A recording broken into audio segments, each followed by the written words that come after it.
Nous allons tirer ce matin, donne-nous de vivre cela et de le mettre en pratique au nom de Jésus. Amen. Amen. Nous pouvons nous asseoir, que le Seigneur soit béni. Alléluia. Temple des victorieux. Alléluia. Et je sais que vous êtes vraiment des victorieux dans le nom de Jésus. Nous bénissons le Seigneur qui nous a fait encore la grâce d'être là ce matin. Après aussi une mission d'évangélisation à Anagué, derrière Rumino, par la grâce de Dieu, nous sommes encore là pour achever avec l'aide de Dieu ce que Dieu a commencé avec nous durant cette semaine. Comme je dis toujours, je ne suis pas seul. Ce matin, je suis encore là avec maman Ngoma et aussi le frère Caleb et mes frères et personnes qui nous accompagnent. Que le nom du Seigneur soit béni. Je voudrais commencer d'abord à demander à tous ceux-là qui n'étaient pas là dans la semaine de lever la main devant le Seigneur avec sincérité, avec vraiment toute l'honnêteté possible. Voilà, lever la main pour dire que je n'étais même pas là mardi, je n'étais pas là aussi vendredi. Levez bien la main. Merci pour votre sincérité. Je ne suis pas venu pour vous juger ni vous condamner. Alléluia. Mais j'allais vous demander pourquoi vous n'étiez pas. Mais bon, je laisse ça. Que chacun réponde à cette question devant le Seigneur. Amen. Et bien aimé, tout simplement, nous voulons vous dire ceci. Ne soyons pas des chrétiens de dimanche seulement. Alléluia. Ne soyons pas des chrétiens de dimanche. Sinon, il n'y a même pas de différence entre toi et puis un païen. Parce que comme j'aime le dire, un bon païen, un gentil païen, c'est que dimanche, on adore Dieu. Vrai ou faux? Vrai ou faux? J'ai dit un bon païen, un gentil païen, connaît et sait que dimanche là, on va à l'église. Comme maintenant, quelle est la différence entre toi qui es de nouveau avec un païen? Quelle est la différence maintenant? Donc, bien aimé, ne soyons pas seulement les chrétiens de dimanche. Et surtout, s'il y a enseignement, faisons l'effort d'être là parce que l'objectif, nous voulons croire ensemble. Nous ne voulons pas qu'il y a certains qui grandissent et puis d'autres là restent. Ce n'est pas bon. Alléluia. Mais faisons l'effort de grandir au même niveau. Car nous avons cette responsabilité de pouvoir chercher ce que nous appelons la croissance commune ou la croissance collective pour que nous puissions tous grandir spirituellement. C'est très important. Quand il y a un groupe qui reçoit les enseignements et un autre qui ne reçoit pas, et nous avons remarqué même que c'est ceux qui ne viennent pas là qui cafouent les gens ici à l'église. On est d'accord, non? Parce que ce qu'on a vu là, elles n'étaient même pas là. Et c'est eux qui vont commencer à nous cafouiller. Et pourtant, on a enseigné pour canaliser les choses. Et ils ne sont pas là. Vraiment, faisons l'effort. Amen. Que le Seigneur nous bénisse. Nous sommes dans notre thème sur le mariage, plus précisément, comment choisir son conjoint. Comment choisir son conjoint. Et nous avons commencé depuis le mardi, le vendredi, et aujourd'hui, nous allons par la grâce de Dieu terminer. Alors, pour rappel, nous avons parlé premièrement des préalables avant d'aller au choix. Et au niveau des préalables, nous avons parlé de la vision divine du mariage. C'est-à-dire, quelle était la pensée de Dieu en instituant le mariage? Parce que pour faire le choix, il faut comprendre celui qui a créé ça, ou celui qui a fondé ça, ou celui qui a institué ça. Qu'est-ce qu'il avait dans son cœur?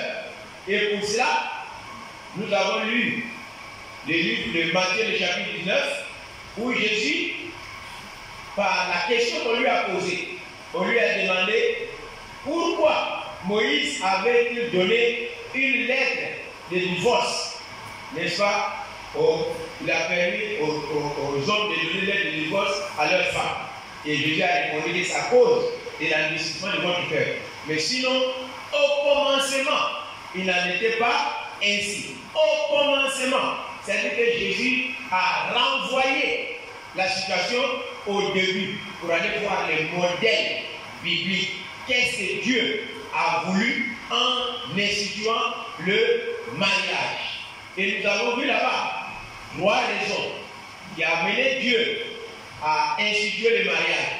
Premièrement, c'était pour briser la solitude, parce que Adam était seul et il ne pouvait pas parler avec des singes, il ne pouvait pas parler avec des gorilles, il ne pouvait pas parler avec les moutons. Alors, il lui fallait quelqu'un avec qui communiquer. Donc, nous avons vu la deuxième raison, c'est la communion, parce que même le but pour lequel Dieu a créé l'homme, c'est pour rester en communion avec lui, pour rester en intimité avec lui. Voilà pourquoi Dieu est descendu dans le jardin d'Éden et est venu causer avec l'homme, causer avec Adam. Et c'est pourquoi le jour que Adam a péché avec Ève, dans Genèse 3, ils ont perdu leur lieu de rencontre avec Dieu. Et c'est pourquoi nous trouvons au verset 9 du chapitre 3 de Genèse, et c'est Dieu qui a commencé à chercher Adam en disant: Adam, Adam, où es-tu? C'est-à-dire qu'Adam n'était plus dans son cercle de fer où il devait communier avec Dieu. Et Dieu a créé l'homme pour qu'il puisse être en communion parfaite. Et vous savez, bien aimé, c'est le seul être qui comprend le langage de Dieu. Sinon, les moutons ne comprennent, ne peuvent même pas parler avec Dieu. Alléluia. C'est l'homme seul qui parle avec Dieu. La preuve, Paul l'a dit dans 1 Corinthiens, le chapitre 2, le verset 14, il dit: l'homme animal ne reçoit pas les choses de l'Esprit de Dieu. Ça, c'est spirituellement qu'on agit. L'homme spirituel comprend le langage de Dieu. C'est l'homme seul qui comprend le langage de Dieu. Mais c'est quel homme? C'est homme aussi spirituel. Parce que l'homme charnel, la Bible l'appelle homme animal, homme cabri, homme mouton. C'est pas moi qui le dis, hein? C'est la Bible, c'est écrit noir sur blanc. 1 Corinthiens 2, le verset 14 à 15. Allez lire là-bas. Vous allez voir ça. Vous dites homme animal. C'est-à-dire que l'homme qui est comparé au mouton, c'est celui qui n'a pas l'esprit de vie. Merci beaucoup. Et Dieu nous aide. Une autre raison, Dieu a créé Ève dans un contexte du travail qu'il a donné à Adam. Souvent, nous commençons le mariage au verset 18 du chapitre de Genèse 2 en disant: il n'est pas bon que tu sois seul. Mais le mariage n'a pas commencé par ce verset. Le mariage a commencé au verset 15 de Genèse, le chapitre 2, où il est écrit: Dieu plaça l'homme dans le jardin et il a confié une tâche à Adam, et c'est celui de cultiver le jardin, d'entretenir le jardin, de prendre soin du jardin.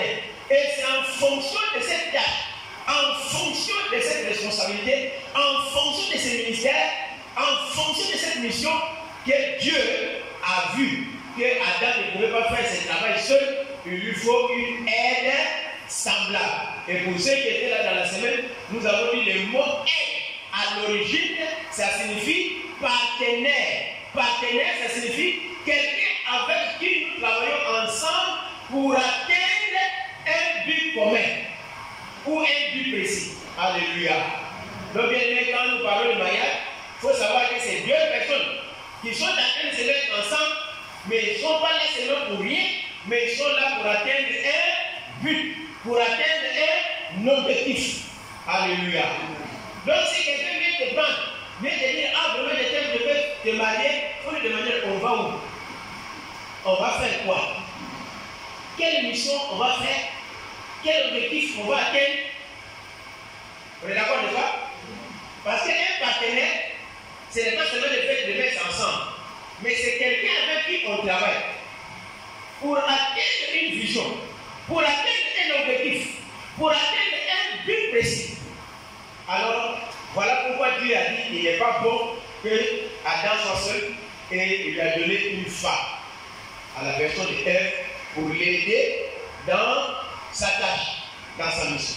Donc, sœur, à partir de là, si déjà tu vois un frère qui vient, que vraiment je ne dors pas si je ne te vois pas, et je veux t'épouser, il faut le demander là. Dieu t'a montré quoi? Ça, c'est la première question. Je viendrai t'aider en quoi? Ah, si c'est pour balayer ta maison, il faut me dire ça déjà dès maintenant. Si c'est pour préparer ton photo et choses prêtes, il faut me dire ça déjà dès maintenant. Mais on va où? Et qu'est-ce que moi je viendrai faire à la maison? Et en quoi je viendrai aider? Parce que je vous ai dit, le mardi ici, il y a un frère qui est venu me voir à Cocody. Papa, je veux me marier. Vraiment, prie pour que je puisse avoir une bonne femme. J'ai dit merci pour mon frère. Mais j'ai posé une question. Tu veux te marier pourquoi? J'ai dit non, vraiment, papa, j'ai trouvé du travail. Et le travail là me prend du temps. Alors, quand je quitte la maison matin, bonheur à 5 heures, je n'ai pas le temps même de balayer la maison. Je n'ai pas le temps même de préparer, même d'arranger mon lit. Et donc, vraiment, le travail, il était dans son sérieux comme ça. Il dit, mais vraiment, ça me prend du temps. Donc, je cherche vraiment de me marier pour que, vraiment, tous ces besoins-là soient comblés. J'ai regardé le frère comme ça, bien. Je lui ai dit, mais ce n'est pas femme qui a besoin. En réalité, tu as besoin d'une servante. Ce n'est pas une femme. On est d'accord, n'est-ce pas? C'est servante qu'elle a besoin, il a besoin, mais ce n'est pas une femme. Parce que toi, là, tu cherches quelqu'un, tu vas venir balayer ta maison, parce que toi, tu n'as pas le temps. Il va venir arranger les lits, parce que toi, tu n'as pas le temps de faire ça. Oui, non, ça, c'est pas mariage. Ça, c'est un homme et une servante qui sont dans la maison. Amen. Que Dieu nous aide au nom de Jésus. Les sœurs aiment ça. Amen. J'entendais Amen. Maintenant, je vais me tourner pour vous aussi pour dire Amen. Alors, nous avons vu pourquoi se marier.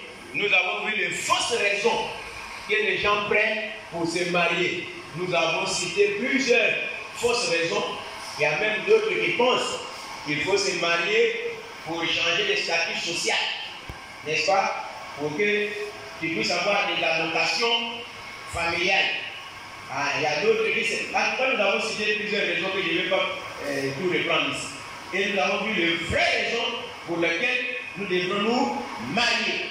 Première raison, nous avons dit la vraie raison ou la bonne raison pour nous marier, c'est d'abord la gloire de Dieu. C'est pour glorifier Dieu. Et nous sommes appuyés sur 1 Corinthiens chapitre 10, le verset 30 à 31. Quoi que vous mangez, quoi que vous viviez, quoi que vous fassiez toute autre chose, faites-le pour la gloire de Dieu. Même si vous allez nous marier, mais nous allons nous marier pour glorifier Dieu. Alléluia. Le but de ce séminaire, bien aimé, c'est pour que le Seigneur nous aide à fonder des foyers qui l'honorent. Le foyer qui le glorifie, le foyer qui sont des centres d'attraction des gens qui viennent à Jésus-Christ à cause de notre vie de couple. Alléluia. À cause de notre vie de mariage, et les gens viennent à Jésus-Christ. Et c'est ce que nous voulons. Que le Seigneur nous bénisse. Et nous avons vu aussi là-bas que le mariage n'est pas aussi pour son intérêt personnel, mais nous devons nous marier aussi en cherchant l'épanouissement de l'autre. Alléluia. Et nous avons dit, on ne se marie pas pour être heureux, mais on se marie pour rendre l'autre heureux. Dites Amen. Les sœurs, voilà, vraiment je cherche un mari qui va me rendre heureuse. Ah bon? Toi, maintenant le mari là va faire quoi? Toi, tu vas faire quoi au mari? Les sœurs, voilà, je cherche vraiment un frère. Vraiment qui va me rendre heureuse. C'est bon. Mais maintenant le frère aussi cherche qui? Une femme qui va le rendre heureux. On ne se marie pas pour être heureux, mais on se marie pour rendre l'autre heureux. Dites Amen. Philippiens 2:4. Ne cherchez pas seulement ses propres intérêts, mais il faut chercher les intérêts de l'autre. Philippiens 2:4. Merci beaucoup. Nous avons dit aussi là-bas, et que c'est pour, on se marie aussi pour la procréation, c'est-à-dire pour perpétuité, pour perpétuer. Oh, le français, vraiment.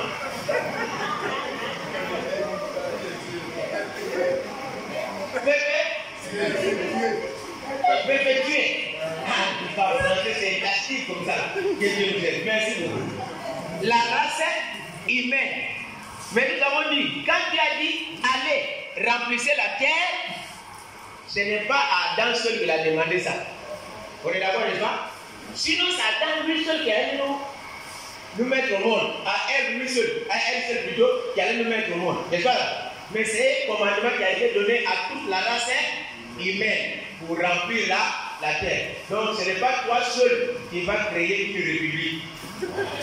Parce qu'il y a beaucoup de personnes qui sont comme ça. J'ai vu un frère, lui seul, il a 52 enfants, 17 femmes. Voilà. Mais là, le danger, c'est que chaque maman qui s'occupe de ses enfants. Lui, il est là seulement pour te donner. Mais en tout cas, pour te débrouiller. S'ils ont réussi aussi, c'est bon. S'ils n'ont pas réussi aussi, c'est bon. Mais 52 enfants. Merci beaucoup. Et puis, le jour de sa mort, on met la sur faire part. J'ai combattu les bons combats. J'ai achevé ma mission. Et la couronne de vie m'attend au ciel. D'accord. Alléluia. Nous avons dit que pour la vraie raison, c'est pour les besoins du ministère. Tout celui qui veut se marier doit connaître d'abord la volonté de Dieu pour sa vie. Il doit découvrir sa raison d'être sur la terre. Il doit découvrir pourquoi il est sauvé. En d'autres termes, avant de se marier, il faut d'abord découvrir son don et découvrir son ministère. Alléluia. Et découvrir sa vision. Quel est le plan de Dieu pour ta vie? Quel est le programme de Dieu pour ta vie? Pourquoi tu es sur cette terre? Quelle est ta raison d'être? Ta raison d'être sur cette terre? C'est ça que tu dois d'abord découvrir. On n'a pas dit que tout le monde doit devenir pasteur, évangéliste, prophète. Mais chaque chrétien, moi je crois que chaque chrétien a au moins un don spirituel qui t'amène avec moi. Et je crois aussi que chaque chrétien, celui qui a laissé Jésus, qui a le Saint-Esprit, il a au moins un ministère. Alléluia. C'est à toi de savoir qu'est-ce que Dieu m'a donné comme don et ministère. Et quelle est ma mission sur cette terre? Parce que je ne suis pas venu occuper une place pour rien. Mais j'ai une mission sur cette terre. Alléluia. Et je dois connaître d'abord la mission avant d'aller chercher l'épouse, avant d'aller chercher la femme. Je dois savoir même pourquoi je suis là. Alléluia. Et nous avons aussi parlé de comment faire le choix du conjoint. Comment choisir son conjoint?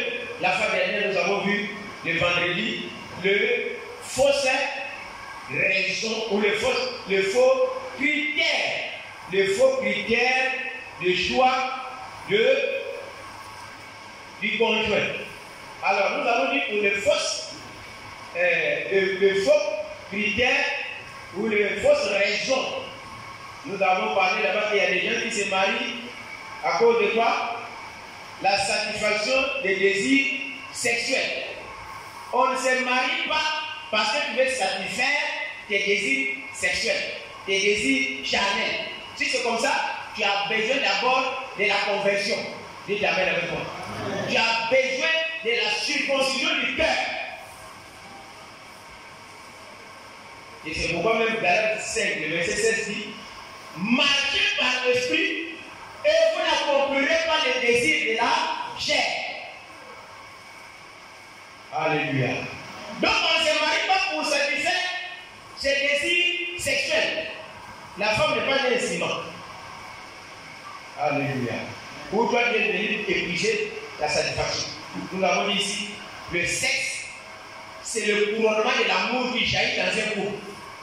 C'est le couronnement de l'amour qui sort dans un foyer. Mais ce n'est pas la fin en soi. Alléluia. Nous avons aussi parlé que nous ne devons pas nous marier à cause des avantages que donne le statut de marié. Parce qu'il y a d'autres personnes qui disent: ah, je vais me marier pour d'autres travail, d'abord on me donne des allocations sociales. Pourquoi on augmente mon salaire? Attendez, ta femme n'est pas un instrument pour augmenter ton salaire. Dis Amen avec moi. Amen. Même si on a besoin d'argent, mais elle n'est pas un instrument pour aller augmenter ton salaire là-bas. D'ailleurs, même parfois, même tu prends ton argent, même la femme ne voit rien déjà même. C'est toi seul qui bouge ça. Il y a même d'autres qui sont là même là. Son bulletin de salaire même ne montre même pas sa femme. Vrai ou faux? On ne sait même pas combien il gagne. Mais là-bas, là, tu es allé changer de statut pour dire que je suis marié. Et puis on a augmenté un peu le salaire. Mais tu ne viens pas dire que ah maman, on a changé, on a augmenté un peu mon salaire. Voilà pourquoi. Tu ne donnes même pas. Sois vaincu ce matin au nom de Jésus. Voilà. L'égoïste. Il couvre sa poisson. Alléluia. Nous avons aussi dit qu'on ne se marie pas par pression des parents. Parce que nous avons vu que beaucoup de parents, quand le seul commence à grandir, commence à prendre de l'âge, ils deviennent adultes, matures, le maman, le parent commence à s'inquiéter. Et toi là-haut, depuis là, tu es ici à la maison. On va toujours combien de te loger, de te nourrir. On va payer que pour toi. On va faire ça pour toi. On va payer ta pommade. On va payer ta pâte d'entreprise. Hein? Il y a personne qui vient. Et puis quand c'est comme ça, là, toi aussi, bon, ok, je vais aller chercher même à Djamé là-bas, quelqu'un qui va venir, on va même s'occuper de moi. Allez, non, on ne se marie pas par pression.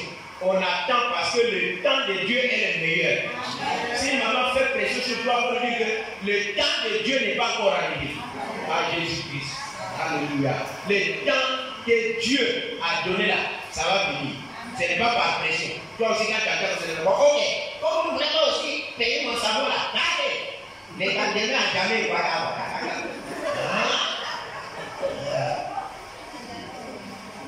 Merci beaucoup. On ne se marie pas parce que l'âge est avancé. Parce que beaucoup de gens regardent son âge, ça avance. Comme l'âge avance comme ça, il reste un peu les vies, ils vont commencer à sortir. Donc ça là, bien aimé, ce n'est pas l'âge qui compte chez Dieu, mais c'est le temps de Dieu. Alléluia. On ne se marie pas parce que l'âge est avancé. Et aussi, nous avons dit qu'il ne faut pas se marier par l'influence de l'entourage. Il y a souvent des sœurs qui sont en groupe. Ils sont parfois seuls, en groupe, mais pas toujours ensemble. Ils sont toujours ensemble. Mais maintenant, dans les groupes, là, vous allez voir qu'il y a une qui est mariée. Le mois, l'année prochaine, il y a deuxième qui est partie. L'autre année, troisième qui est parti. Les gars, on est resté combien dans le groupe là? On est resté deux. Ah, c'est nous deux seulement qui restons ici. Hein. Donc, vraiment, Dieu n'a qu'à faire quelque chose. Hein. Vraiment, Dieu n'a qu'à faire quelque chose. On prie, et puis, tu restes pas seul. Tu dis, ah, tu regardes, tu es seul. Hein. Vraiment, il n'y a pas de frère qui va venir. Premier qui va venir, alléluia. Tu n'as pas de jeter, car ce n'est même pas lui. Alléluia. Que Dieu nous aide. On ne se marie pas par influence des amis. N'est-ce pas? On ne se marie pas aussi à cause du niveau social. Il y a une femme qui a quel diplôme. Vous savez, souvent les gens sont comme ça. Lui-même n'est même pas une femme qui a des diplômes en haut parce que lui vit son salaire. Voilà, il n'arrive pas à payer sa maison, mais il vise que quand la femme va venir avec son diplôme de doctorat, vraiment, on va bien vivre à la maison. Yahoo. Sois délivré de cela au nom de Jésus. On ne marie pas sa femme par intérêt. Ça, c'est mariage par intérêt. Alors, sans plus tarder, les bonnes raisons, nous les avons déjà vues, mais aujourd'hui, nous allons attaquer en même temps. Comment choisir son conjoint? La première fois, nous avons parlé de méthodes charnelles. Pour choisir son conjoint, il y a des méthodes à éviter. Et parmi ces méthodes, nous avons cité premièrement la marche par la vue. C'est-à-dire quoi? Il ne faut pas voir seulement une seule comme ça parce qu'elle brille en même temps qu'il sort. Regardez, beauté que tu vois aujourd'hui là, ça ne va pas continuer demain. On est d'accord, non? Il la voit aujourd'hui briller, mais demain là, surtout on connaît bien nos soeurs. Il fait 2 enfants, 3 enfants, tu vas voir même à la maison, même pas, il n'a même plus. Comme une vieille femme à la maison même. Voilà, comme une vieille femme. Donc quand c'est comme ça, tu l'as mariée parce qu'elle brillait. Maintenant tu vois qu'elle commence à faner, les lignes là commencent à sortir en tu commences à jeter le regard vers d'autres sœurs. On ne se marie pas pour ça.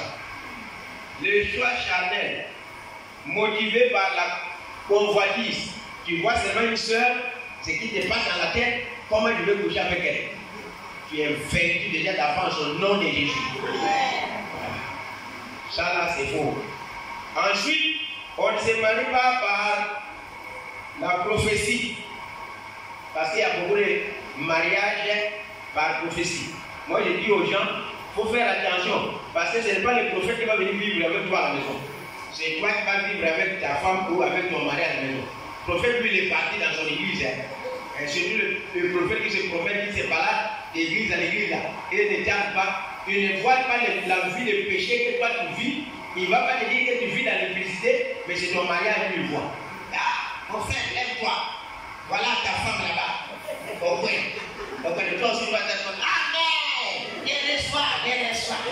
Non, mais viens reçois. Demain, quand ça va tomber, le prophète n'est pas là. Le prophète est parti. Donc, la prophétie vient pour confirmer ce que tu as déjà reçu de la part de Dieu. Amen. Mais ça ne va pas te demander, mon frère, lève-toi. Voilà ta femme là-bas. C'est ta porte qui est là-bas. C'est toi qui vas me dire que c'est ma porte. Moi, je n'ai pas les yeux pour voir. Je n'ai pas les yeux. C'est toi qui vas me dire. Alléluia. Si tu tombes dans des pièges, demain le prophète n'est pas là, lui il est parti. Merci. Par une décision personnelle, sans l'approbation de Dieu. Souvent on peut se marier sans l'accord de Dieu. Allez, on se lance, on se marie. Parce que je veux forcément me marier. Et aussi, on ne se marie pas par arrangement. Il y a des mariages arrangés. Oh non, vraiment, j'ai trouvé une bonne soeur pour toi. Je veux vous mettre en connexion. Je veux vous connecter. Voyez? Ce que toi tu as vu, ce que toi tu as apprécié de cette soeur, ce n'est pas la même chose que celui qui veut se marier a vu ou bien a besoin. On est d'accord, n'est-ce pas? Ce que toi tu as vu, que vraiment cette soeur-là est bonne. Elle est vraiment, c'est bon. Mais parfois ce n'est pas le critère de monsieur qui cherche femme. On est d'accord, n'est-ce pas? Donc on va laisser la personne elle-même choisir son conjoint. Maintenant, toi tu peux appuyer par un témoignage. Si la soeur là vraiment est bonne ou bien pas. On est d'accord, ancien? Mais ne soyez pas l'église parce que tu as ta fille qui est à côté. Ah, vraiment, attendez, je vais te chercher un bon frère. Vraiment un bon frère. Je vais te connecter avec un bon frère. Non, ce n'est pas toi qui iras dans ce foyer. C'est le frère et la soeur, les deux, qui vont rester dans ce foyer. Et puis maintenant, si ça va, il va dire, mais moi-même là, je ne voulais même pas te marier. Si je n'étais pas l'ancien là, toi tu penses que moi j'allais te prendre même? Hein? C'est l'ancien qui a arrangé ça. Et voilà une parole d'adhésion comme ça. Et puis, c'est celui qui a arrangé, qui est resté au milieu. On ne se marie pas par quoi? Sur Internet même. Internet aujourd'hui, même les sœurs en Christ sont tombées dans ces pièges. Sur le portable même on dit, est-ce que tu es seul? Est-ce que tu veux communiquer? Moi je te dis que je suis seul. Ou bien je te dis que je cherche femme. Femme que tu ne connais pas, que tu n'as pas vu. Regardez, ce n'est pas affaire d'internet, c'est affaire de comportement, c'est affaire de conduite. Alléluia. C'est affaire de témoignage. Sur internet là, tout ça là est voilé. Tu ne vois même pas son vrai comportement. Son vrai visage, tu ne vois même pas. Non, je suis d'accord, c'est sur internet. Mais les jours où vous allez sortir vrai là, tu vas voir quand il va enlever sa veste, tu vas voir, non, là aussi j'ai savais.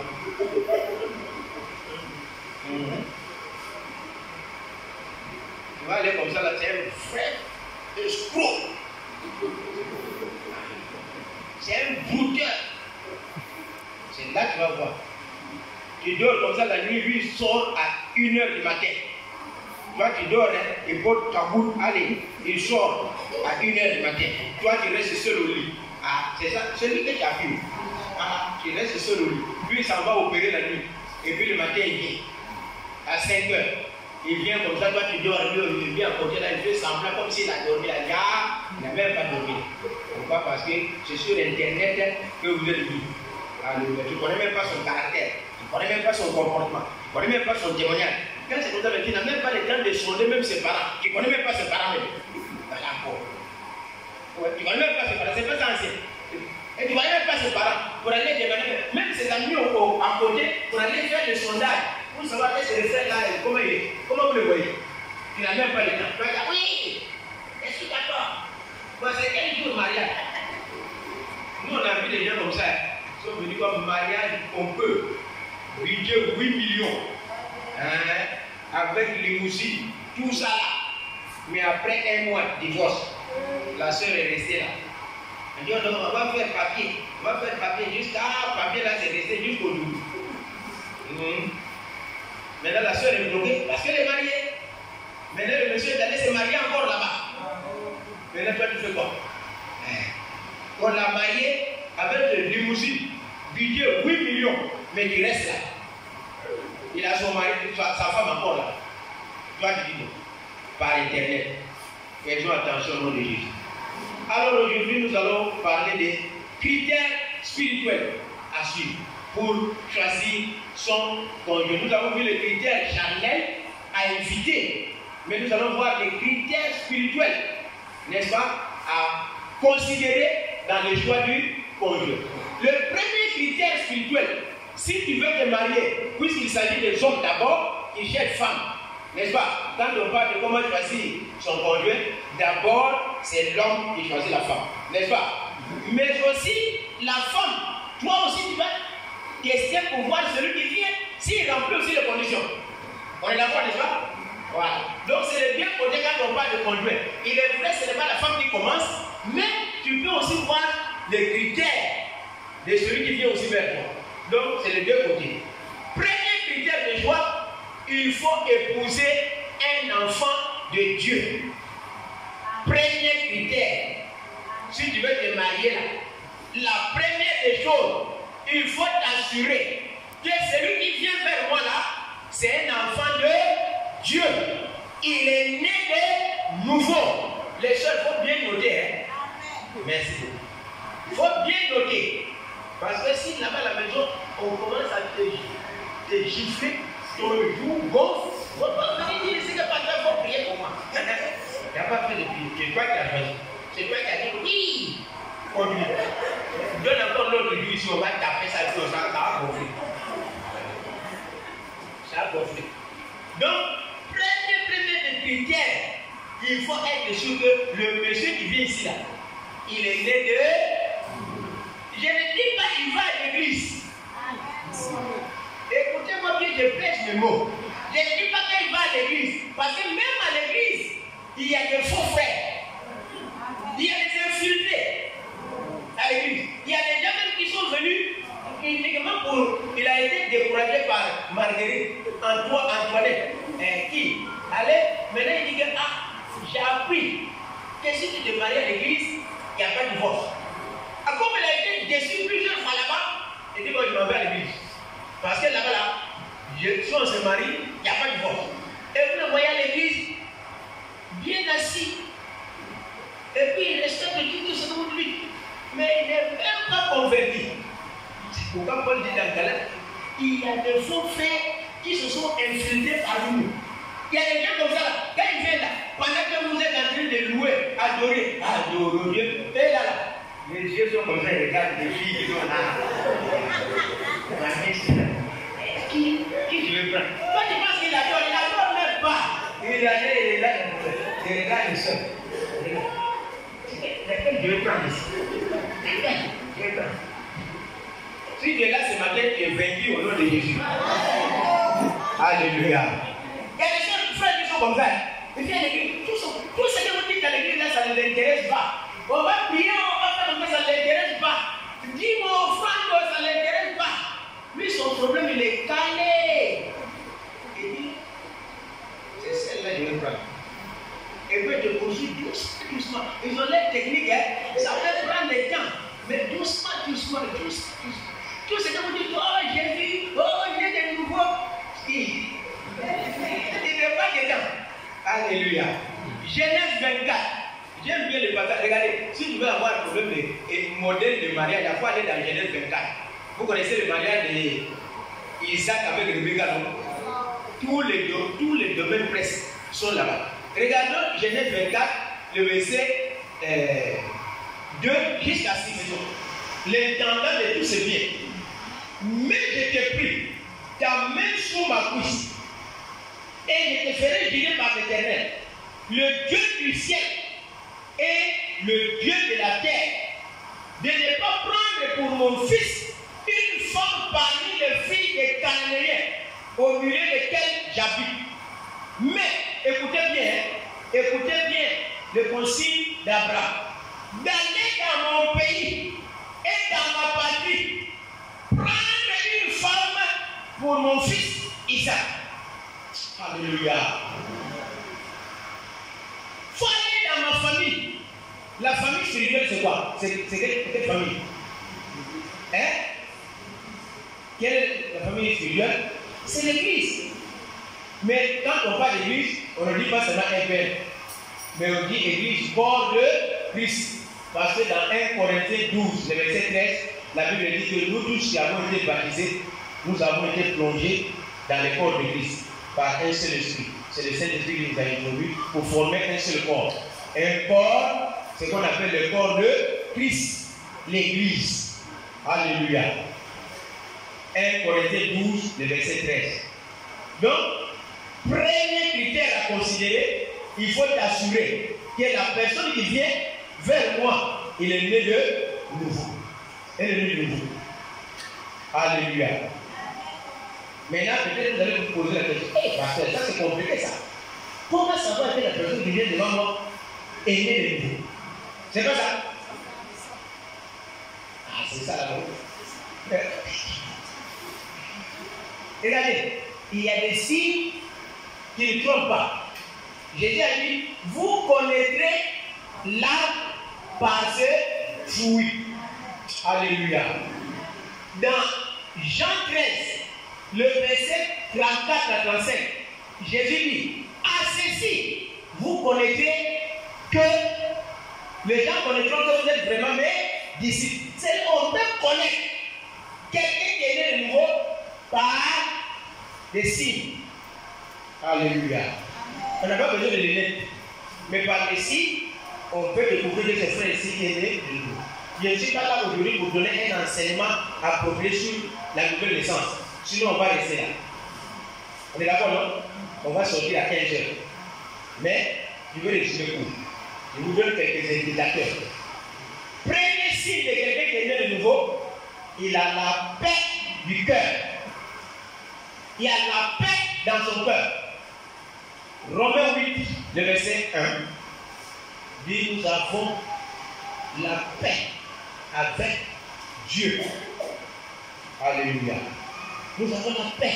Pourquoi la paix? Parce que quand on reçoit Jésus, il y a la culpabilité du péché qui est ôté par le sacrifice que Jésus a accompli pour nous à la croix du calvaire. On est d'accord, n'est-ce pas? La première des choses, c'est que la culpabilité du péché est ôtée. Alléluia. Corrigez plutôt Romains chapitre 5, le verset 1. C'est pas 8. Romains 5, 8. Il dit, étant donc justifiés par la foi, nous avons la paix avec Dieu. Car par notre Seigneur Jésus-Christ, nous avons la paix avec Dieu. Pourquoi cette paix? Parce que la culpabilité du péché est enlevée, est ôtée au même moment que nous recevons Jésus. Dites Amen avec moi. Deuxième signe, il y a la joie dans le cœur de celui qui est né de nouveau. Dites Amen avec moi. Il y a la joie qui entre dans le cœur. La joie, c'est ce qu'on appelle la joie du salut. Alléluia. La joie du salut. Vous pouvez trouver ça dans Actes des Apôtres, chapitre 8, le verset 36 à 37. Vous allez voir que l'unique Éthiopien, dans sa causerie avec Philippe, il a reçu Jésus. Il est allé au jour du baptême. Et regardez qu'après avoir été baptisé, il a d'abord cru en Seigneur Jésus-Christ et ensuite il a été baptisé. Maintenant, juste après le baptême, Philippe a disparu. On est d'accord déjà? Vous voyez l'histoire, non? Philippe a disparu. De vous et moi, celui qui a abandonné tout de suite à la minute, il disparaît. Comment est-ce que tu vas penser? C'est pas fantôme ça. Tu vas commencer à avoir peur, non? Mais la Bible dit précisément que Philippe et l'unique Éthiopien continuaient sa route. Tout joyeux. Alléluia. Tout joyeux, pourquoi?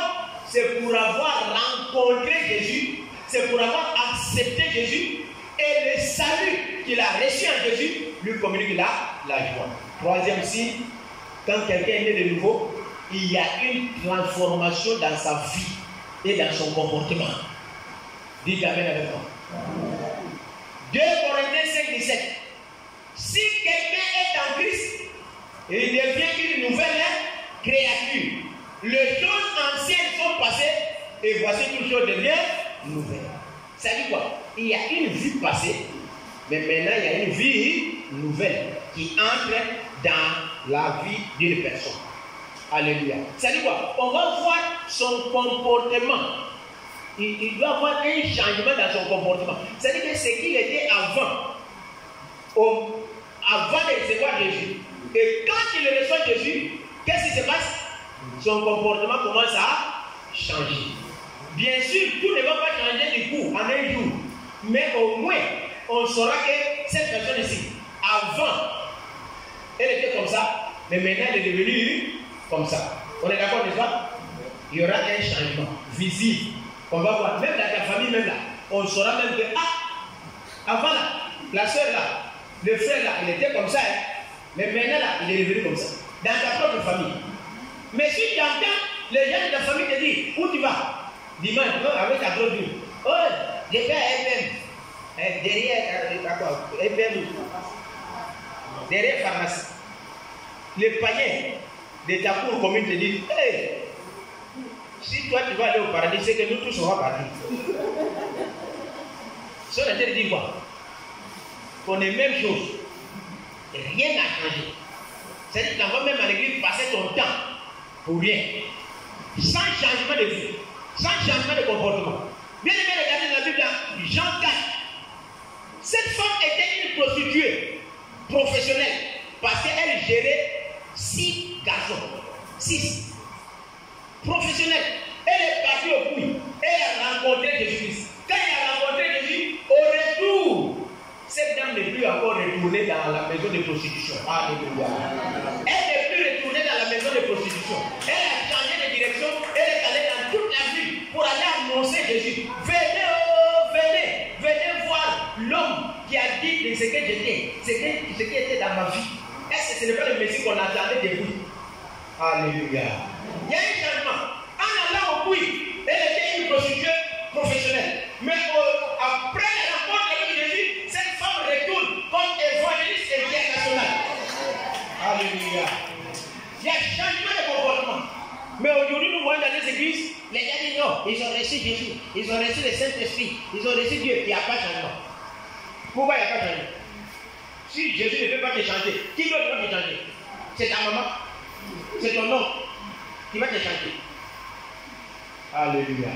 Nous disons que tout doit changer en un jour, mais au moins, on doit avoir un changement dans ta vie, dans ton comportement. Même ton langage doit changer. Si tu es Louba, si Jésus te rencontre, même ton langage doit changer. Même ton habillement, même ta coiffure. Coiffure, quand tu prenais là, ici, là, on fait décoration, on pop ici, on pop.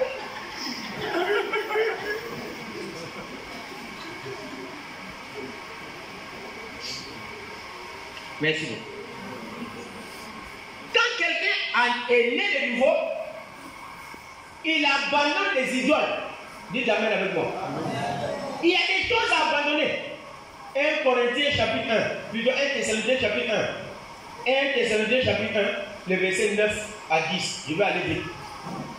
Paul louait les Thessaloniciens. Il dit, je vous loue pour l'empressement que vous avez reçu de recevoir la parole de Dieu. Avec joie. Mais ce n'est pas seulement pour ça. Il dit, vous êtes convertis à Dieu. Mais Paul le louait pourquoi il dit, en abandonnant les idoles pour servir le Dieu vivant et vrai. 1 Thessaloniciens 1, le verset 9 à 10. Vous avez abandonné les idoles Et maintenant, vous servez le vrai Dieu. Et quand on vient à Jésus, il y a un changement dans la vie qui doit s'opérer. Dites Amen avec nous. Et pourquoi ça intervient dans les mariages? Parce que si la personne qui vient n'est pas convertie, c'est que vous n'avez pas le même Dieu. Ça, c'est un. On est d'accord, non? Vous n'avez pas le même Dieu. Hein? Vous n'avez pas le même intérêt. Vous n'avez pas la même vision. Vous n'aurez pas le même objectif. Vous voyez, Abraham dit à son serviteur Eliezer, regarde, si vous suivez la suite du verset, il dit, hein, si la femme l'a dit que de venir prendre mon fils pour aller là-bas, il ne faut pas accepter. Vous êtes d'accord avec moi, non? Il ne faut pas accepter.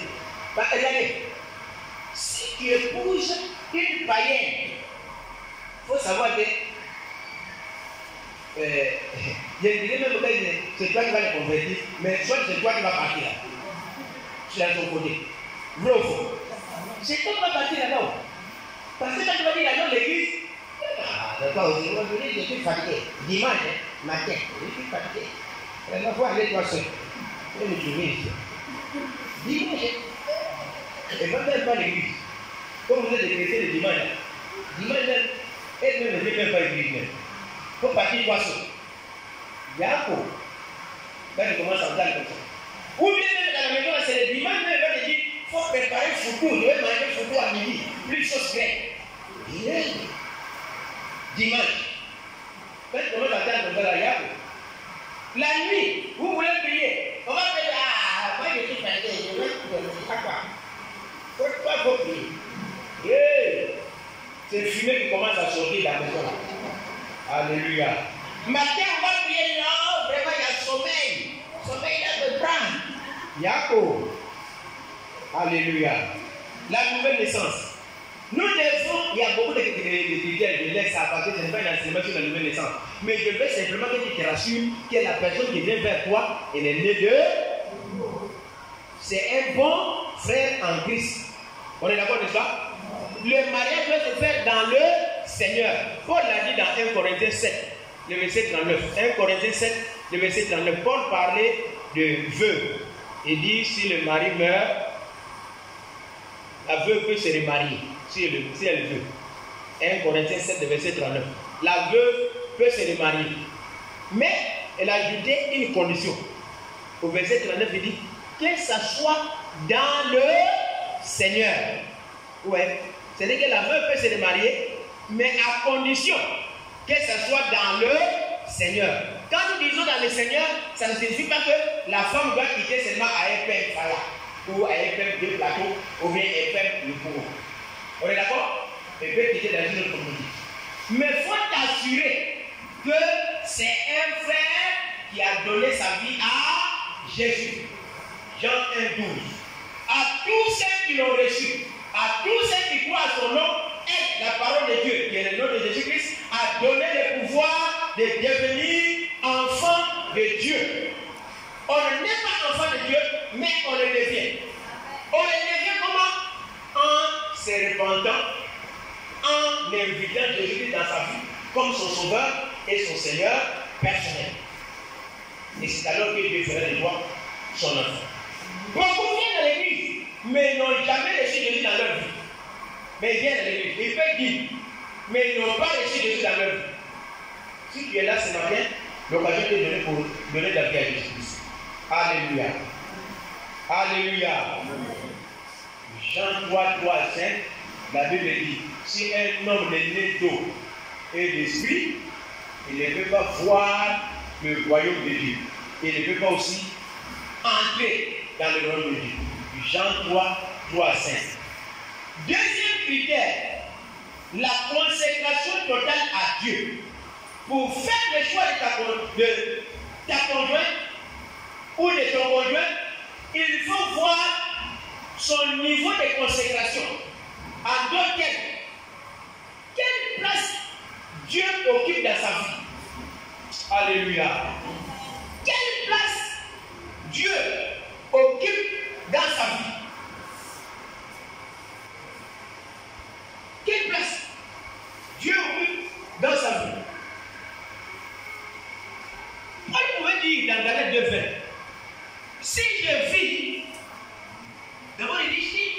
crucifié avec Christ.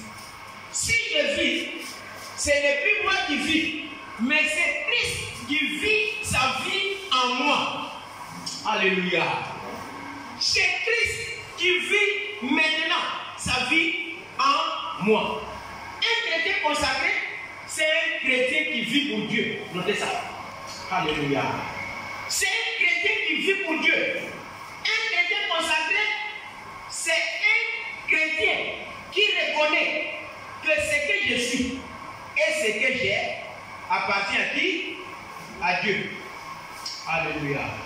Vous savez bien aimé président, tout à l'heure vous avez exhorté sur la dîme et le franc. Un chrétien qui n'est pas consacré là, il ne va même pas comprendre que la dîme là c'est pour Dieu.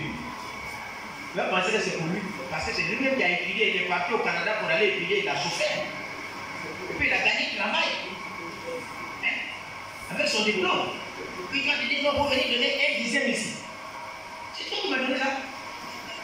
Oui, non. Mais un chrétien qui est consacré, c'est celui qui vit pour Dieu. Et c'est celui qui comprend que lui-même tout entier, et ce qu'il possède, appartient à qui? À Dieu. C'est un chrétien qui a donné la priorité à Dieu dans sa vie et même ses biens.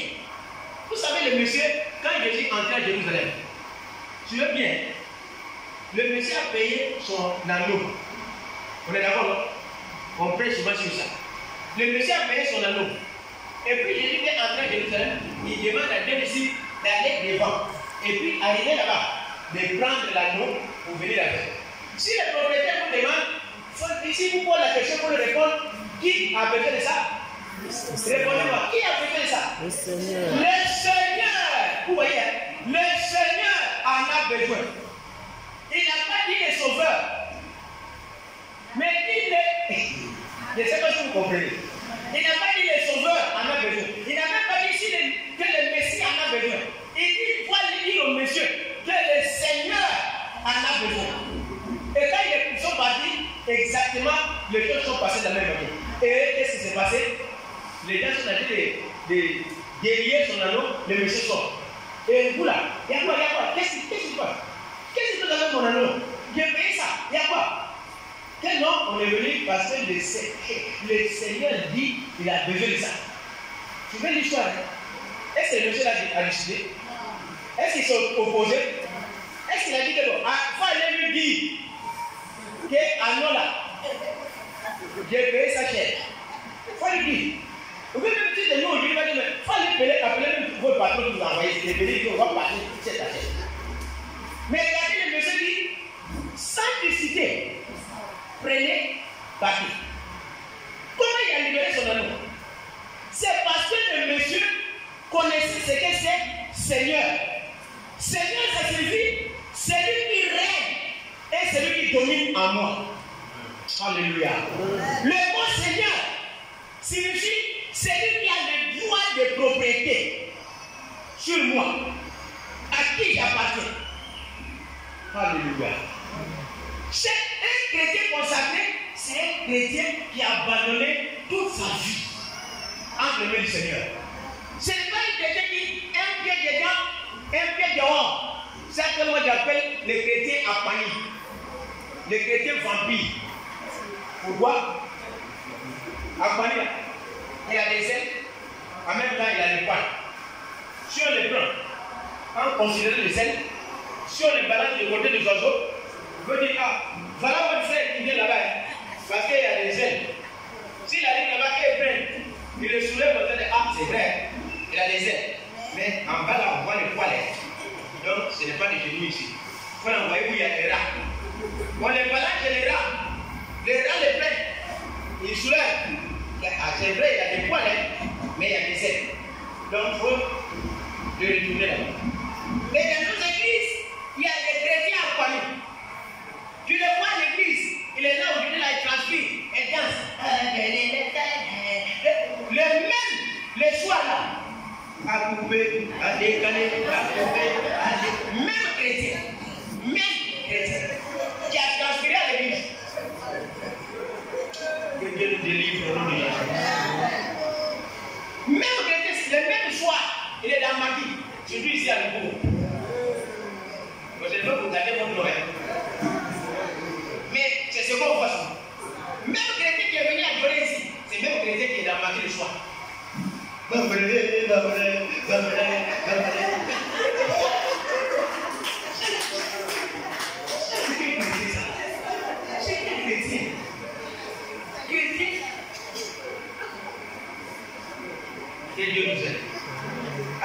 Alléluia.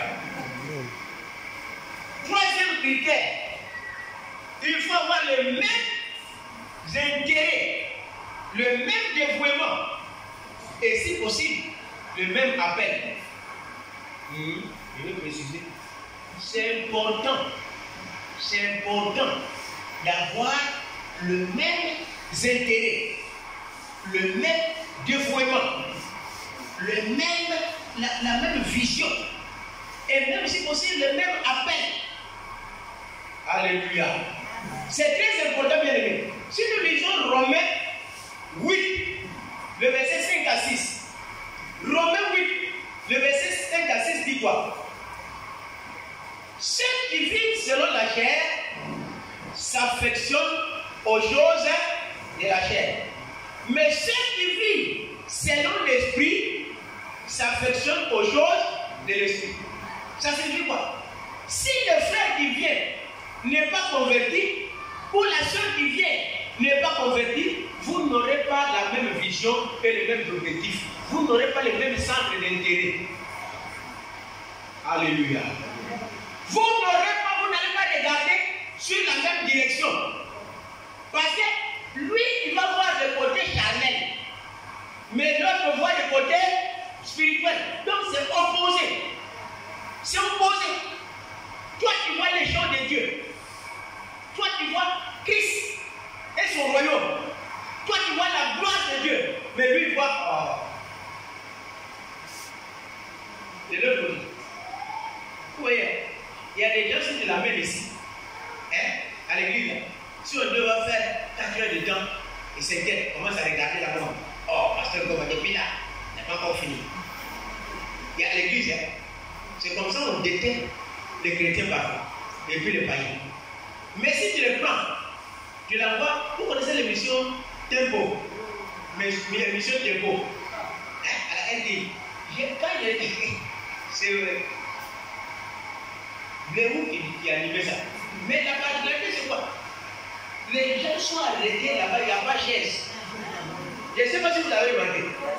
Il n'y a pas de chaise. Et ils sont arrêtés debout à la RDI, dans la salle. Mais combien d'heures l'émission l'a fait? Dites-moi combien d'heures l'émission Tempo? 1h30, non? Debout, 1h30, debout. Et puis ils sont contents, ils dansent.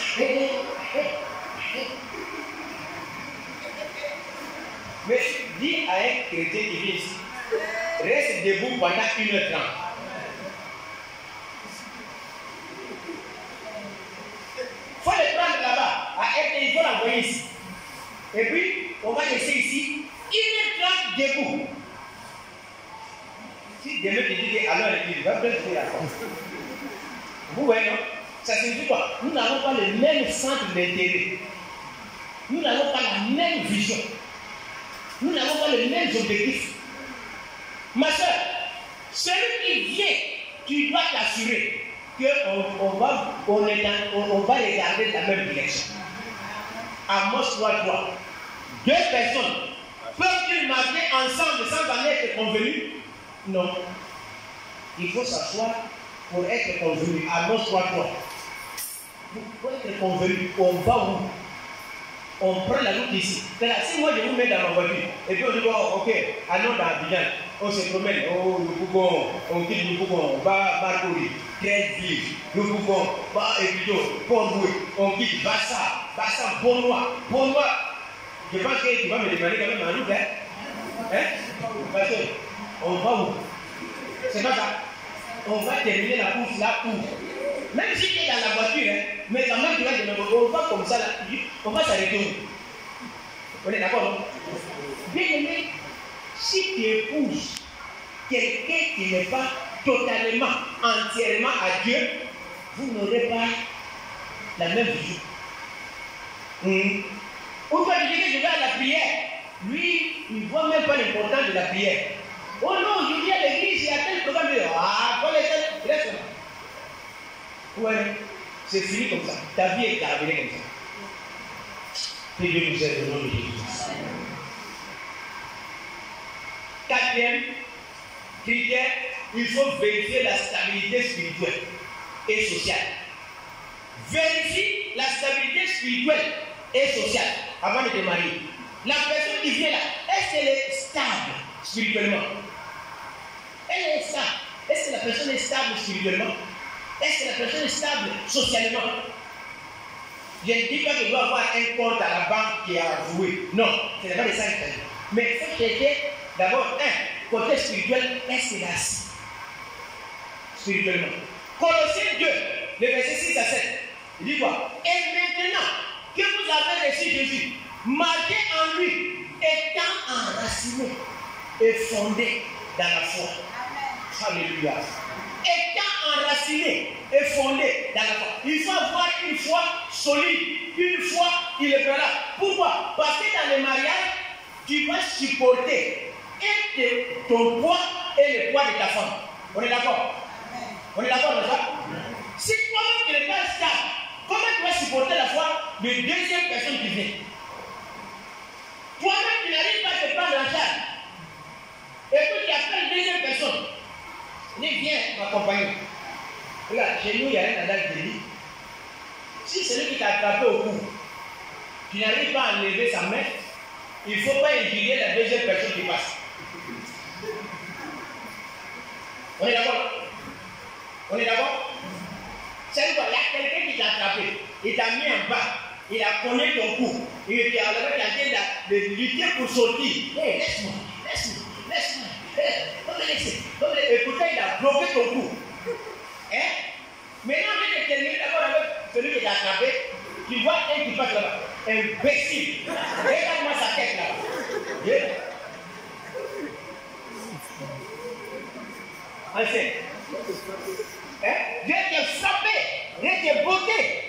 Dieu t'a engagé. Hein? Et pourtant, il y a un ici qui t'a bloqué, qui a dit de lutter. Vous comprenez pourquoi la Bible dit l'homme quittera son père et sa mère et s'attachera à qui? À sa femme. Et à mot quitter. Quitter là, ça demande quoi? La stabilité sociale, mais aussi la stabilité spirituelle. Parce que là-bas, il faut savoir tenir le bateau. Il faut savoir piloter le bateau du mariage. Maintenant, toi, tu prends, toi-même là, tu n'arrives même pas à te prendre en charge. Tu n'arrives même pas, et puis tu vas prendre une femme encore pour même. Ça, c'est pas ta mort qui cherche comme ça. C'est pas ta mort. Hein? Toi-même, tu n'arrives pas à payer pas d'artifice. Et puis, ça, si je ne vois pas, je ne peux pas dormir. Tu vas payer ça pour moi. C'est ça pour moi que tu vas payer. Toi-même, pas d'artifice, tu n'es pas capable de payer ça. Et puis, c'est ça pour moi. Cheveux là. Parfois, il y a des cheveux là qui coûtent 25 000. Mes soeurs, vrai ou faux? Hein? Il y a des cheveux qui coûtent 25 000 euros. Hein? Toi-même, même pour te coiffer, tu as un problème. Tu cherches même où il y a 300. Où il y a 200. Hein? Et puis, ma soeur, si je ne vois pas, toi aussi, quand tu attends, tu dis, vraiment, tu vas que Dieu soit béni.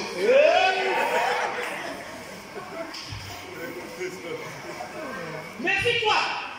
Je ne dis pas qu'il faut regarder à ce que le frère ait tout l'argent, mais il faut regarder l'esprit de responsabilité à cette personne. Alléluia. Regarde l'esprit de responsabilité. Comment il peut assumer ses obligations? C'est ça qui est important. Et puis il faut regarder l'esprit de créativité. Même s'il ne travaille pas aujourd'hui, mais comment le frère se bat dans l'esprit d'entrepreneuriat pour pouvoir se prendre en charge. Mais quand il est pour et du matin, il est là assis. Jusqu'à 10 heures, pas cette année. Il est quelle heure? Il est quelle heure? À 11 heures. À la maison. C'est à 11 heures. Maman, tu as préparé quoi? À 11 heures. Il s'est levé à 11 heures. Et puis c'est ça que quand quelqu'un veut vous faire, il faut poser beaucoup de questions. Il ne faut pas te précipiter. Alléluia, amen. Pose des questions. Voilà. Si il est bien là-bas, comment tu vas faire ce mot? Regardez, j'ai dit au frère, l'amour là, ce n'est pas dans la bouche. C'est pourquoi j'ai dit, n'aimons pas seulement en parole, mais nous devons passer aussi à l'action. On est d'accord avec ça? Ça dit quoi? L'amour s'éprouve. J'ai dit aux frères, pourquoi venir dire à vraiment quelqu'un, si je ne vois pas, je ne peux pas dormir. C'est faux, tu dors, tu rentres. Menteur. Tu dors même, et puis tu rentres. Pourquoi venir cafouiller nos soeurs ici? Pourquoi venir cafouiller nos soeurs? Où est-nous? Hein? Si je ne vois pas, je ne peux pas dormir. Il faut laisser ça. Il faut laisser, ça c'est émotion. Nous, on n'est pas dans l'émotion. La soeur va manger quoi? Va manger quoi? Va manger quoi?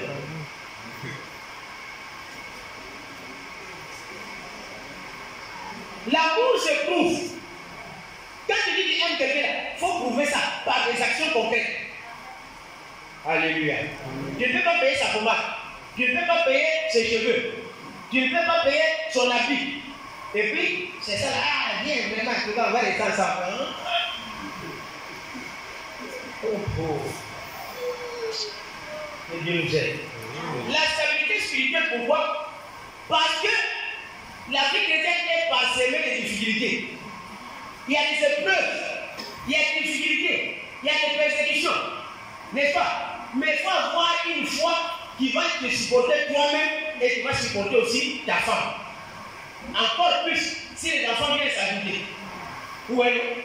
Donc il faut avoir une foi spirituelle bien fondée pour supporter tes propres épreuves, supporter les épreuves de ta femme et supporter les épreuves des enfants. Et même les épreuves de ceux qui sont, parce qu'en Afrique, parfois, on est 10 dans la maison.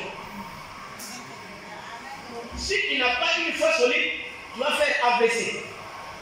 Tu vas péter le cerveau, les nerfs du dos. Tu vas faire AVC. On va te voir comme ça, tu passes, et puis toi seul, tu parles à nous.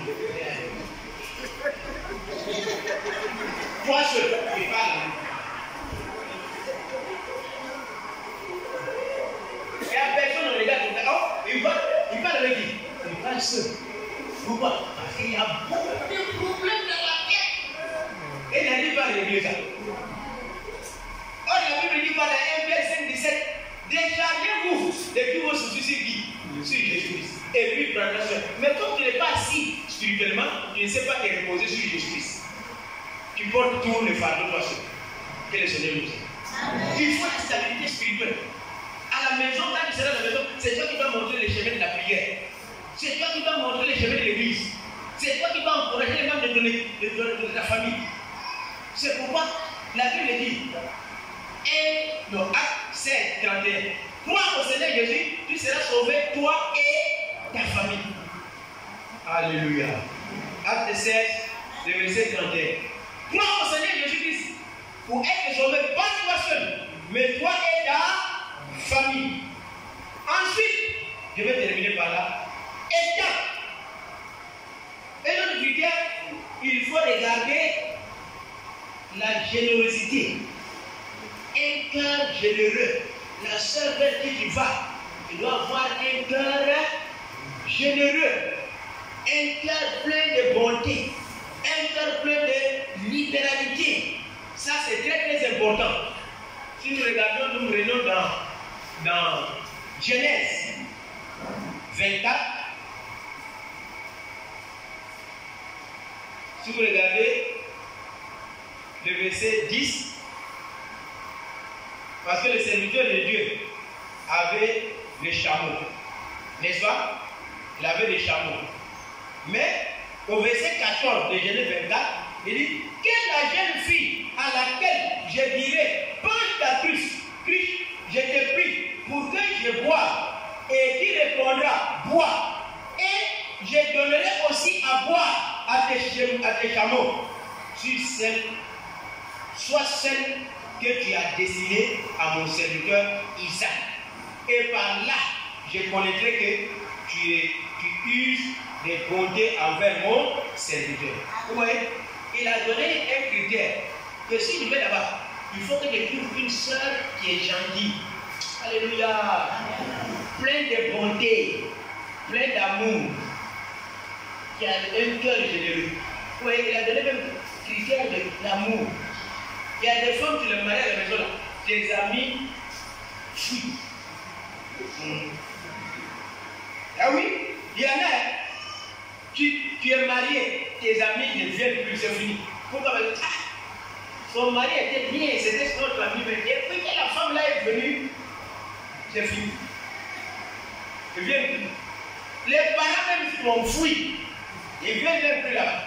Parce que là, il est sa femme là. Ton nom est gardé comme ça. Femme gorille dans la maison. Femme avec le visage gondolé à la maison. Femme fâchée comme ça. Tu es venu faire quoi ici? Il y a quoi? Tu es venu chez quoi? Tu penses que ton grand frère a la tête ici? Il faut entrer dans la table pour prendre. Yeah. On n'est pas venu plus ça. Alléluia. Alléluia. On est d'accord avec ça? Merci. Donc, il faut demander aussi à regarder la bonté.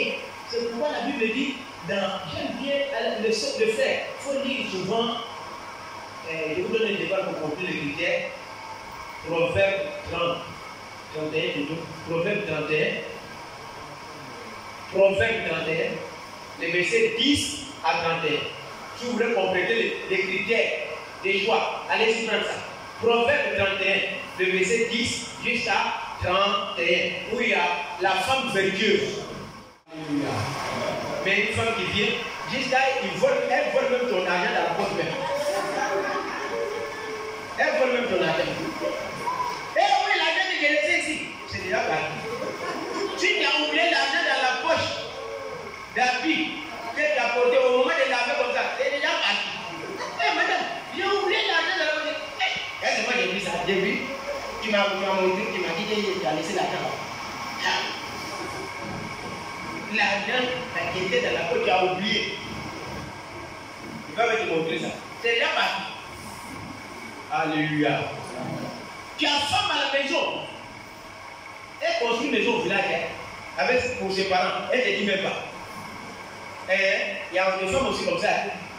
Elle construit une maison pour ses parents. Elle ne te dit pas. Mais c'est le jour où tu vas aller au village, on te dit, oh merci Bobo, parce que c'est toi qui as envoyé l'argent pour construire. Hein? Quelle maison?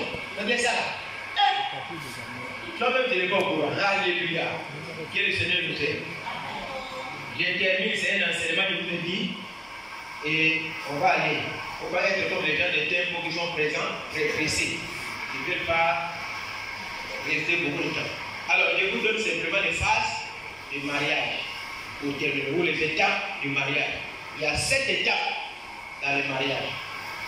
Première étape, je parle des phases du mariage. Pour aller au mariage, il y a 7 phases, ou bien 7 étapes du mariage. Premièrement, c'est ce qu'on appelle la proposition. Proposition. Proposition, ça signifie tu as vu une sœur, n'est-ce pas? Mais ce n'est pas encore ta fiancée. Tu la proposes. Seigneur, te plaît, sœur, est-ce qu'on peut prier ensemble pour regarder la volonté de Dieu? Si on peut aller au mariage. Ça, on appelle ça proposer. Vous êtes d'accord? Proposer. Mais nous conseillons, avant même d'aller voir la sœur, c'est mieux de voir les responsables à l'église pour qu'on puisse les orienter. C'est important. On peut déjà te donner le conseil. Au lieu de tomber dans un piège, et puis après tu vas venir, c'est déjà trop tard. Tu peux déjà souffrir. Vous savez, chaque fidèle est un disciple de Jésus. Et un disciple de Jésus a toujours un maître à ses côtés. On est d'accord, n'est-ce pas? A un encadreur à ses côtés. Ça peut ne pas être seulement le pasteur, mais un frère mature qui t'encadre dans l'église. Et il ne faut pas là prendre des décisions sans le consulter parce qu'il peut te donner des conseils. Pour ne pas aller tomber dans les pieds. On est d'accord, n'est-ce pas? Ah, j'ai vu telle soeur. Mais est-ce que vraiment vous trouvez que c'est bon qu'on va prier ensemble? Laissez le temps de prier, on va être pressé. Mais est-ce aussi on dit, ah, vraiment, on voit là, la soeur là n'est pas bien assise, elle n'est pas bon pour toi, il faut laisser. Amen. Il faut écouter aussi le conseil des gens. On est d'accord, n'est-ce pas? Il ne faut pas forcer. Et c'est moi qui me marie là-bas. Qu'est-ce que tu vas avoir déjà? Bon, quand ça va te dire aussi, il faut aller déjà 3 choses. Il ne faut pas venir nous voir. On est d'accord, n'est-ce pas? Il y a proposition. Tu peux aller voir la soeur, on va prier ensemble pour voir si c'est la volonté de Dieu pour qu'on aille ensemble. C'est la proposition. Deuxième phase, c'est la présentation aux parents. La présentation aux parents. C'est ce que nous appelons communément Kokoko. On est d'accord, n'est-ce pas? Tu as vu une soeur, tu as parlé avec elle et tu vois que ça peut aller ensemble. Qu'est-ce qu'il faut faire? On s'en va voir le parent par un geste qu'on appelle le Kokoko. Mais ici, là, ce n'est pas encore la dot. Hein. Il y a des coutumes qui mélangent les deux à la fois. Kokoko et puis dot. Mais en réalité, Kokoko, c'est en train de te présenter chez les parents pour dire que, ah, si vous me voyez avec votre fils, votre fille, c'est moi, je suis avec elle. Officiellement, je veux me faire connaître. Mais cela ne dit pas que c'est ta fiancée. Parce qu'ici, quand déjà on s'en va voir les parents, on fait Kokoko, ah, c'est ma fiancée, c'est pas encore fiancée d'elle. Merci. Troisième étape, c'est le fiançailles. Le fiançailles commence seulement au moment où on fait la dot. Pour canaliser les choses, hein. Le fiançailles commence quand on fait la dot.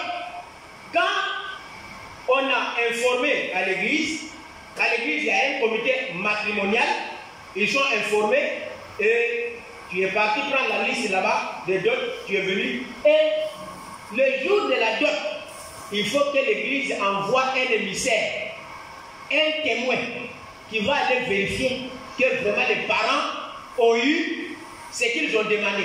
Ils ont reçu ce qu'ils ont demandé. Pourquoi? Parce que le jour où on va faire bénédiction ici, on ne veut pas voir le parent qui va se lever et ah, le monsieur là c'est un bandit. Il n'est même pas venu donner quelque chose. On a vu des mariages comme ça. On veut faire bénédiction. Les parents sont que, pasteur, il faut arrêter le mariage là-bas. Le monsieur que vous voulez marier n'allait pas donner d'autre. Donc vous arrêtez la cérémonie. D'abord, il faut honorer les parents. Vous voyez, c'est la dot. C'est quand on fait dot. Et puis, dès qu'on finit dot, on veut vous présenter ici à l'église. Que si vous voyez ces frères et ces sœurs, attention, ils ne sont pas encore mariés. Mais ils sont fiancés. À quel moment on déclare les fiançailles? Répondez-moi, si vous m'avez suivi. Chapez la dot. Les parents ont reçu la dot. C'est là maintenant on peut vous déclarer fiancé. C'est là que vous dites, voilà ma fiancée. Mais nous ici, là, il y a des fois, c'est là, les soeurs, vous dites là-bas, les parents ne nous connaissent pas. Eh, voici ma fiancée. C'est ma fiancée qui est là. Au retard. Tu as vu les parents? Rien.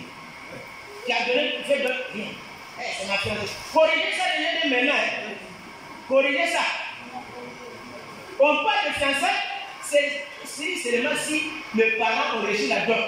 Et on finit, c'est pourquoi même si on fait ça samedi ou bien dimanche, le dimanche qui suit, on vous présente à l'église. Parce que ce n'est pas l'église qui marie les enfants. C'est les parents qui marient leur fille ou leur fils.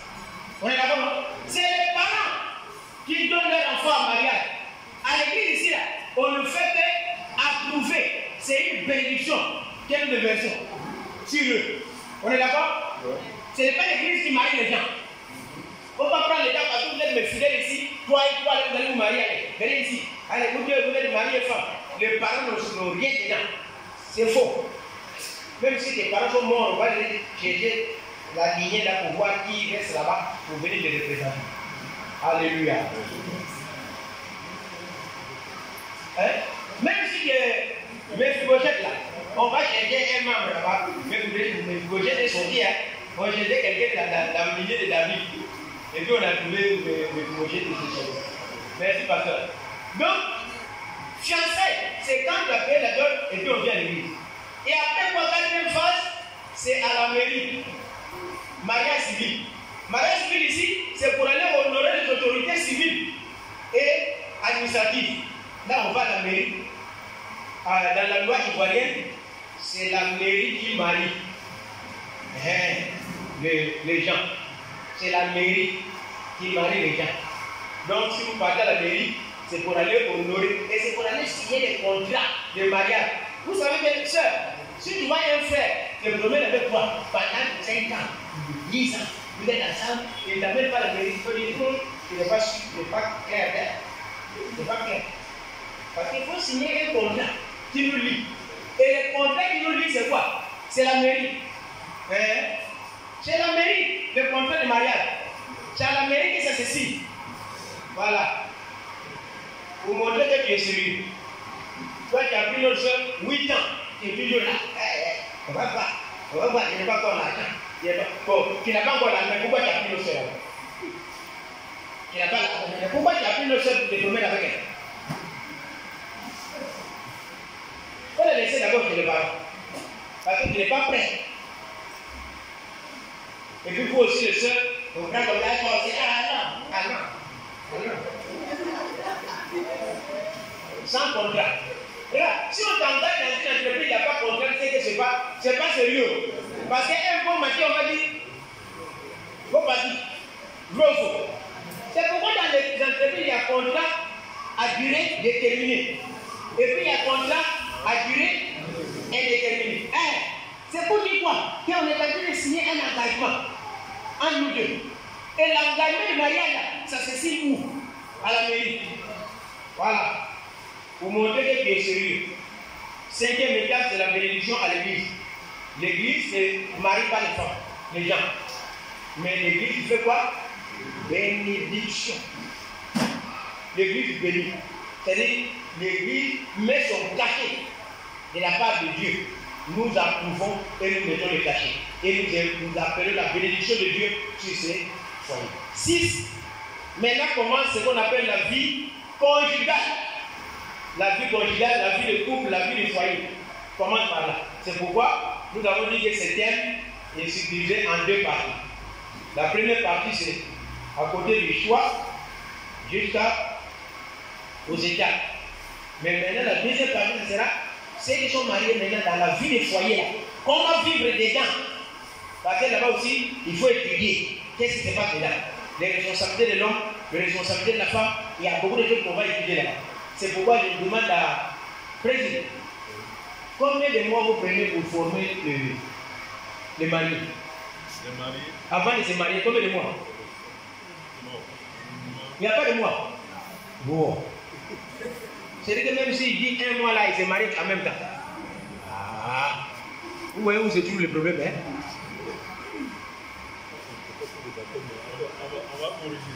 Non, je sais. C'est mon église à cause de ça je parle. Vous savez ce que j'aime dans cette église-là? Si on a fait enseignement, que ces droits-là, on applique en même temps. On est d'accord, non? Merci. Il faut être humble pour apprendre.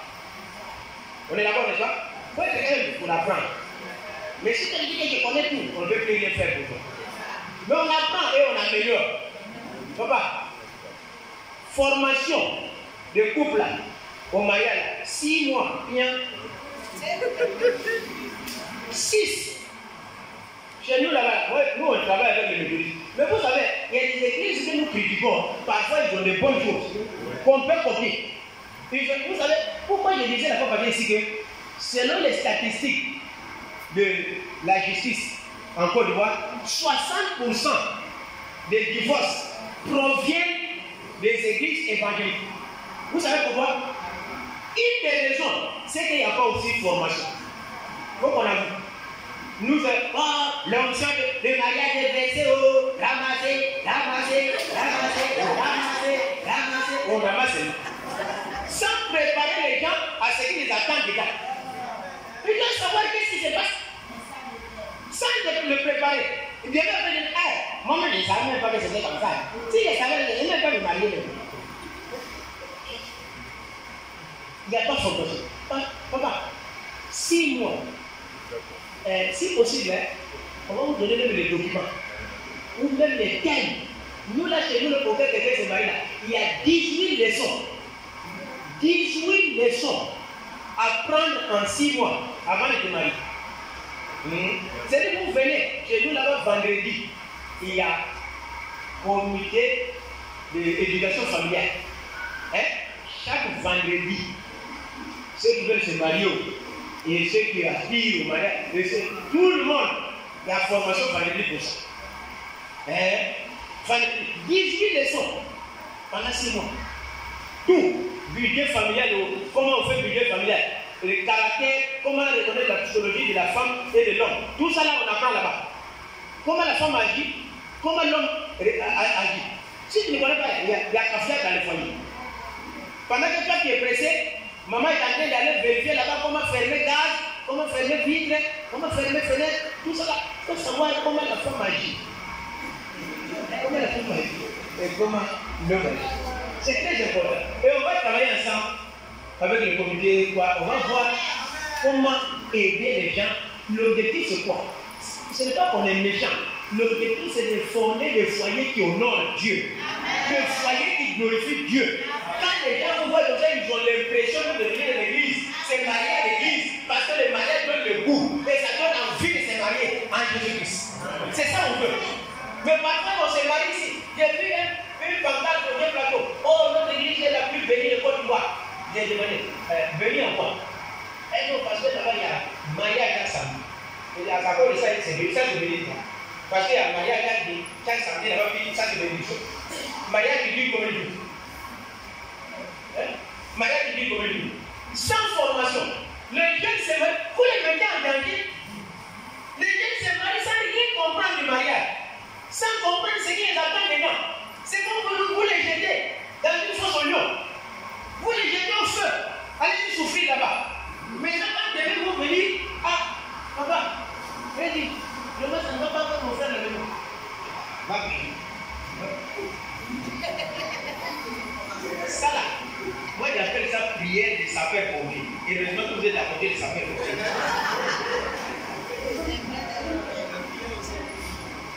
Prière des sapeurs-pompiers, ça signifie quoi? Sapeurs-pompiers viennent quand la maison a commencé à brûler. Ça a commencé à brûler, les gars, ça a pris feu. C'est là qu'on va venir, si un bouillard, ta maison a fini de brûler avant qu'il arrive. On est d'accord, non? Mais nous là, on prévient le feu. On prévient le conflit. Par quoi? Par la formation. Passer plus de temps dans la formation, ça t'évite les erreurs. On est d'accord? Passer du temps dans la formation. Tout à l'heure, là, c'est fini. Le frère que vous voyez là en veste, là, il m'avait fait son coco tout de suite. Ici à nouveau, avec lui qui est en veste là. Je suis venu avec lui, il est fini ici. Il m'avait fait son coco là. Tout de suite à ici à nouveau. Hein? Mais c'est quoi? Ils sont en formation là-bas chez nous. En formation. Parce que je ne peux pas les mettre mon pied dans un mariage que je ne connais pas la tête, que je ne connais pas la queue. Ça a commencé où? Ça va finir où? Je ne sais pas. Et puis, vous t'en allez. Maintenant, on va vous bénir. Vous pensez que le problème, c'est bénédiction qui est le problème? Et là, bénédiction, c'est le même jour où on fait bénédiction et puis on vous laisse partir à la maison. Mais la vie commence quand on finit bénédiction ici. Allez, vous deux, vous regardez à la maison. Restez là. C'est là que ça va passer. Pourquoi tout le monde est rentré? Ceux qui ont mangé vos gâteaux là sont partis. Maintenant, vous pouvez vous rester là.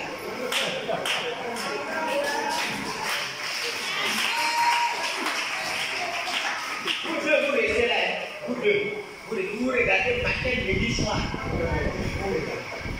Maintenant, si tu ne connais pas ce qui est dedans, comment faire? Toi-même, tu es dans le foyer, mais tu n'es pas content, tu n'es pas dans joie, parce que, oh, si je savais. Oh, si je savais. Formation. Si, bon, on va travailler tout à l'heure, si on finit là. On va voir comment faire pour qu'on ait un programme, des thèmes à créer. S'il n'y a pas de document, il doit y avoir des documents de comité de formation de famille. Alléluia. Donc il y a la vie des couples, la vie des foyers. Septième, pour terminer, il y a la mort ou bien l'enlèvement. C'est aussi une étape de mariage. C'est ce que les gens ne savent pas. Ça, c'est la rupture de contrat. On appelle ça la rupture de contrat. Dans une entreprise, s'il y a un contrat qu'on signe au début, c'est qu'il y a fait le contrat, non? Fait le contrat de mariage, c'est quoi? Il y a deux éléments. Il y a la mort ou bien il y a l'enlèvement. C'est pourquoi nous disons le but de la bénédiction, seulement là. Nous resterons unis jusqu'à ce que la mort vienne nous séparer. Romains chapitre 7. Une femme est liée à son mari tant que son mari restera en vie. Mais s'il meurt, le contrat est brisé. Elle est libre d'aller se marier. Romains chapitre 7. Voilà, vous pouvez aller lire ça, verset 1 jusqu'à 8. On est d'accord, n'est-ce pas? Bon, je vais m'arrêter là pour ne pas abuser de votre temps. Merci beaucoup. Je m'arrête là.